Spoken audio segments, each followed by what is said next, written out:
let's spend a few moments talking about some of the other options that we have available to us whenever we're creating posts. Now, just give me a moment here, because right now I'm looking at my live blog, the front end of the blog, I guess you could say, and I'm just going to use my browser's back arrow to essentially back up to the admin backend. There we are. This is what we're after here.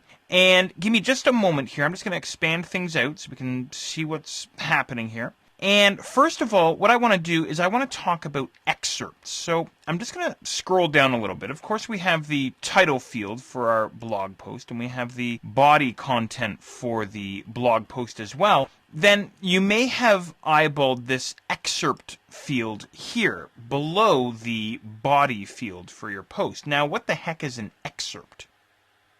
Well, essentially, an excerpt is a short summary of your blog post. It can serve as a teaser, if you like, for your blog post. Now, they're optional. You don't have to use them. And there's no limit on the length of your excerpts either. You can make them as long or as short as you want, but of course the idea here is to keep them kind of short and sweet. And your excerpts can be utilized by your blog theme, perhaps, maybe by the search results page for your particular blog, or by the archives page for your particular blog, and so on, right? Now, the other thing as well that an excerpt is going to do for you is it replaces your post's full content in your blog's RSS feeds. Now, let me show you how this has to happen here. We need a particular setting to be checked off to ensure that the excerpt is actually going to be used in the RSS feed rather than the full post. So here's what I'm going to do.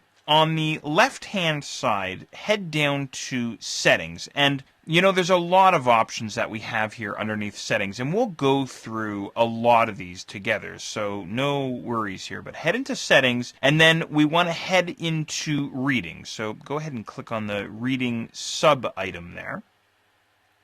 And then I'm just going to scroll down a little bit. And again, we'll talk about a lot of these different settings here, but I just want to point this out here. For each article in a feed, show the full text of the post or the summary. Really, that should read excerpt, because if summary is marked off here, then it's going to pull the post content out of that excerpt field that you and I were just looking at for the individual posts. And again, this is only in the situation where you're setting up your blog's RSS feed, right? Now, I'm going to leave the default here, full text, but if you're going to switch to summary, don't forget to click on Save Changes there. So that's the idea. So to sort of summarize, I guess you could say, your excerpts. I'm just going to head back into this edit screen here while I talk to you here. This excerpts field here is typically used by your theme in the situation where your theme can use the excerpts. Again, maybe in search results or in archives and things like this. And the idea is that it serves as sort of a teaser for your posts. You can use them if you like.